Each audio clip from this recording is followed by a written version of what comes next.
Hi, boss. Now today I'm introducing our 160 vertical baler.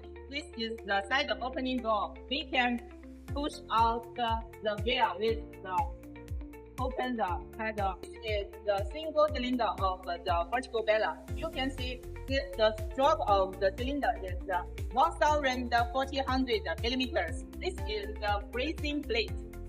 Details you can see here.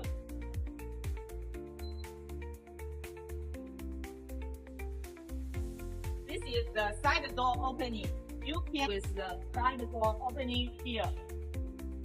This is the material box of the vertical baler. You can see the width of the machine is 90 millimeters, and the length of the material is 1,100 millimeters.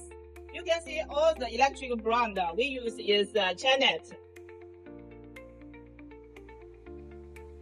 This is the button control. You can control the vertical baler with the button very easily. This is the size of electric box. The length is 90 millimeters. The width of the electric box is 550 millimeters. This is the hydraulic station. This is the main motor of the vertical baler. This is the pump of the machine. This is the valve control system here.